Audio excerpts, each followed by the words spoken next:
9988 대한민국 중소기업을 응원합니다. 안녕하세요. 중소기업연구소에 오신 여러분을 환영합니다. 오늘의 주제를 소개해 드리겠습니다. 조금이라도 주식 가격 평가액을 낮추고 싶다면 주식 증여 전에 꼭 실행하세요. 과연 어떤 내용일까요?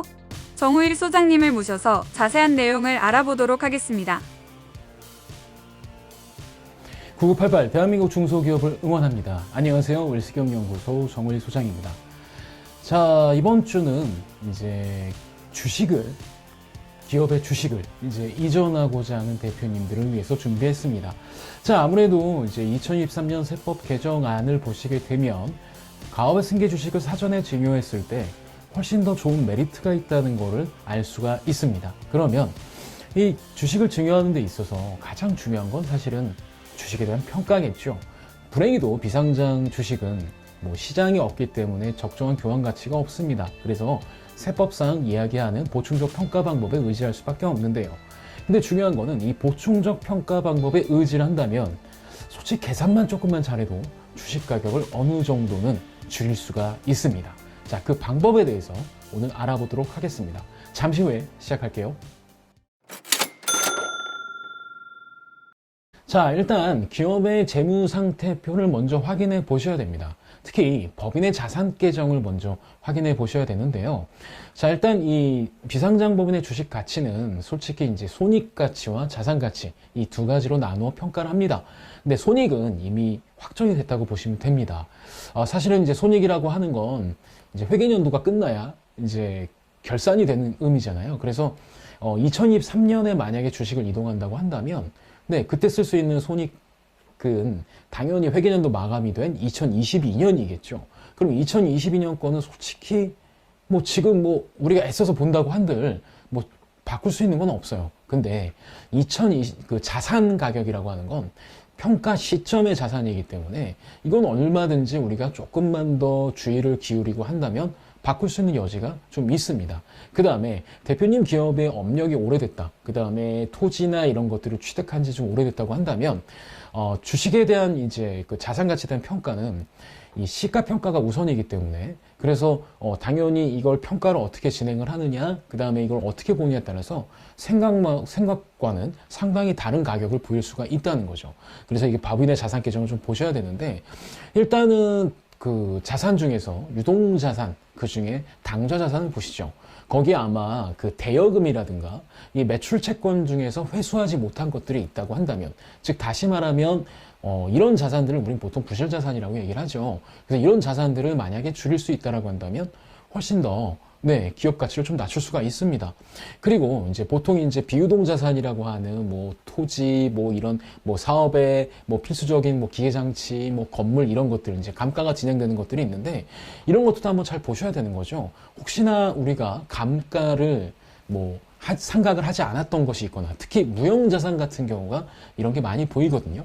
그런 게 있습니다. 상각을 반영을 하는 이런 것들이 되게 중요합니다.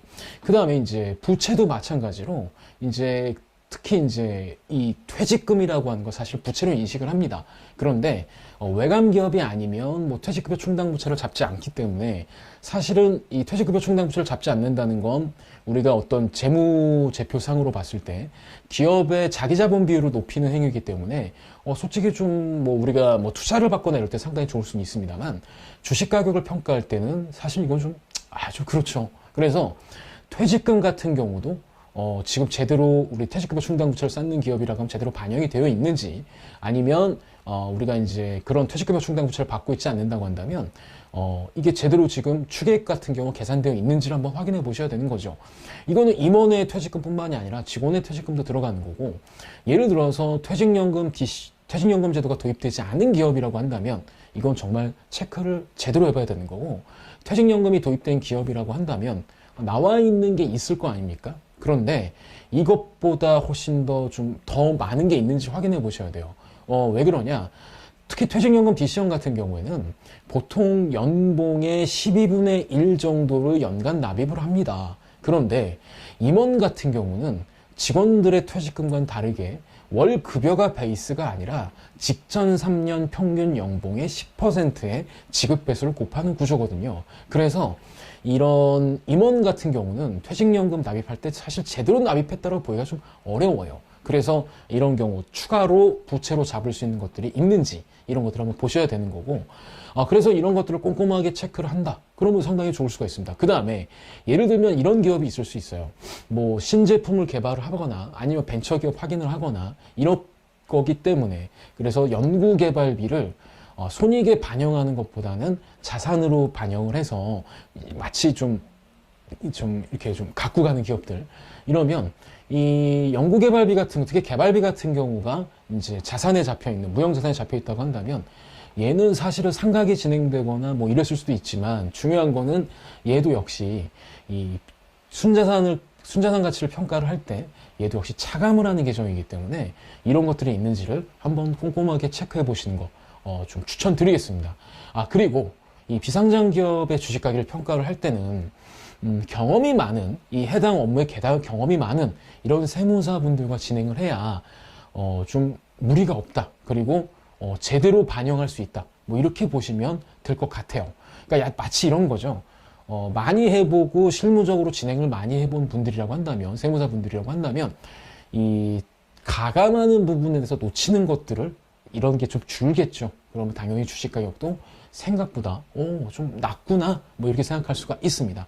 그래서 제일 먼저 중요한 거는 임원의 퇴직금은 이제 좀 부채로 봐서 얘를 순자산 가치 계산할 때 이제 차감하는 구조이기 때문에, 특히 비외감 법인이거나 퇴직금 중대금 부채를 쌓지 않는 비외감 법인이거나 퇴직연금 DC형에 가입이 되어 있다고 한다면 제대로 납입하고 있는지, 그 다음에 얼마에 더 차감할 수 있는 부분이 있는지 이런 것들을 꼼꼼하게 체크해 봐서 자산 가격 평가에 좀 정확하게 평가할 수 있는 이런 것들을 좀 관심을 기울이시는 거, 이것부터 시작하시는 게 어떨까 합니다.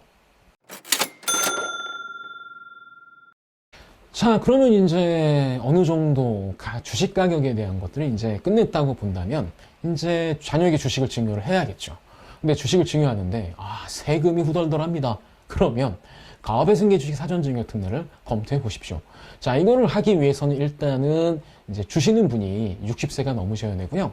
그 다음에 이 가업을 이제 끌고 온 기간이 이제 10년이 넘어야 됩니다. 뭐 개인 사업자부터 하셨다고 한다면, 물론 개인 사업자의 업력이 그대로 유지가 된다고 한다면, 예를 들어서 뭐 양수도를 했거나 이런 방식으로 법인으로 넘겼다고 한다면 적용될 수 있으니까 이 점도 꼭 상담을 받으셔야 되는 거고요.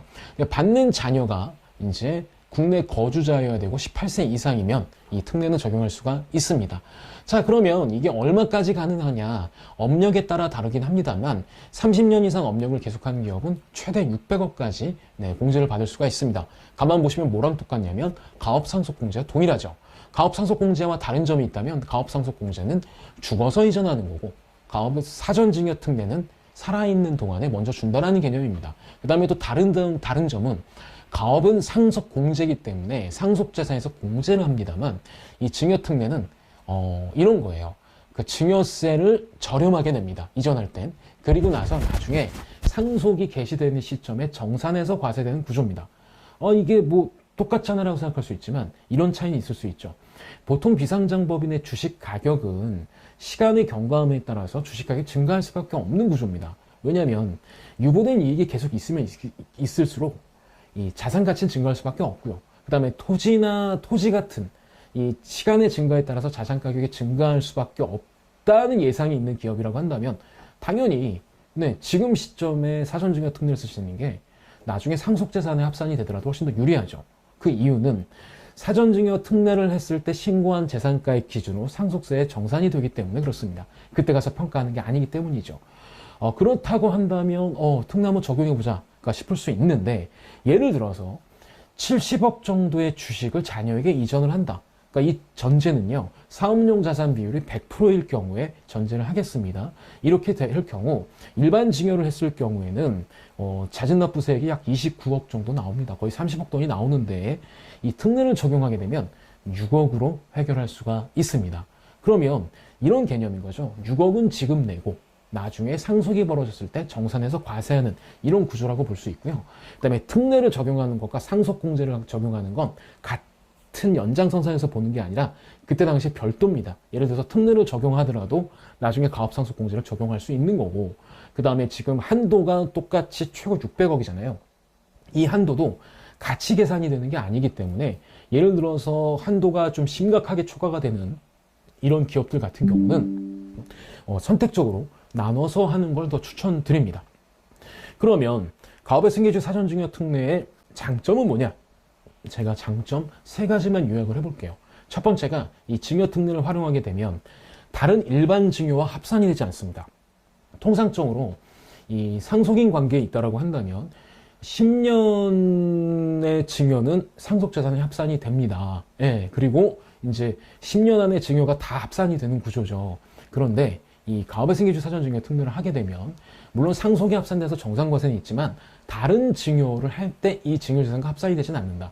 그래서 만약에 최근에 뭐 다주택자에 대한 규제 때문에 이걸 피하기 위해서 자녀에게 주택을 증여하신 분 같은 경우는 생각보다 아주 강하게 생각해야 될 옵션이라고 보시면 될 것 같고요. 그 다음에 두 번째 장점이라고 하는 건 납부 유동성입니다. 사실 주식을 한꺼번에 증여하는 경우에는 무려 29억이라는 엄청난 돈이 들어가는 거고 이거에 대한 납세 의무가 사실 자녀에게 있는 거죠. 근데 이제 증여를 하는 입장에서 봤을 경우에는 자녀가 그 정도의 세금을 낼 정도의 뭐 자금 여력이나 출처가 있냐? 이건 좀 없다고 봐야겠죠.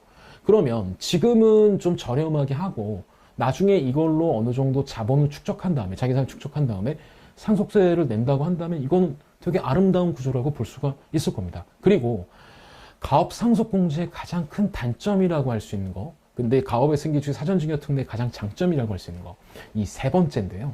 바로 가업 상속공제를 받으면 뭐 사후관리 요건을 충족했다. 그러면 이제 가업 상속공제를 받은 주식을 뭐 어느 시점이 됐던 자녀가 이 주식을 팔았을 경우에는 이월과세가 적용이 돼서 이제 공제를 받았기 때문에 아버지가 취득한 주식 가격을 취득 원가로 봅니다. 그러니까 세금을 안 내는 게 아니죠.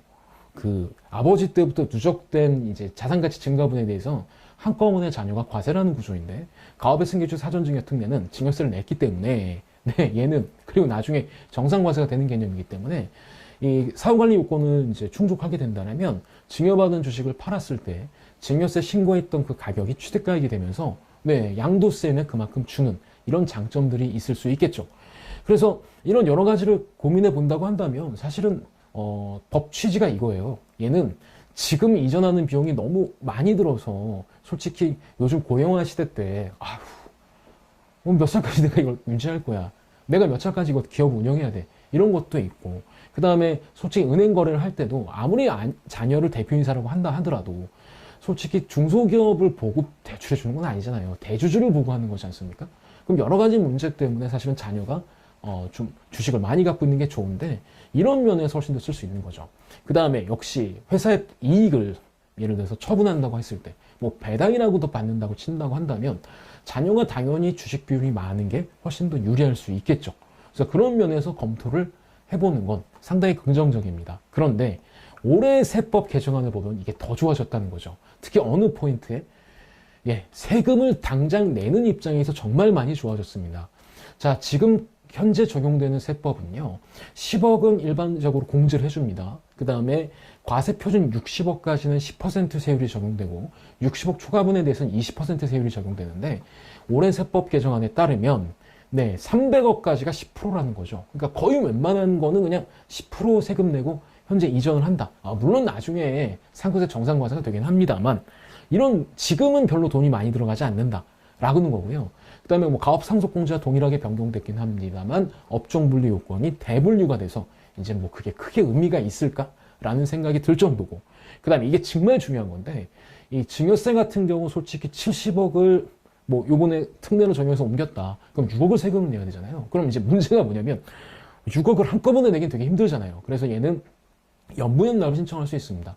그래서 5년 연부연납을 신청할 수 있는데 현재는 얘가 법이 개정되고 뭐 정부안대로 간다고 한다면 총 20년에 걸쳐서 연부연납을 신청할 수 있죠. 그럼 당장 자녀가 내야 되는 이 세금의 부분이 확 줄어든다고 볼 수 있고 그럼 이렇게 볼 수 있죠. 뭐 많은 분들이 이렇게 지적할 수 있습니다. 아니 이게 할부 개념이잖아. 그럼 할부를 할 때 당연히 담보도 제공하게 되고 여기 이자가 붙거든요.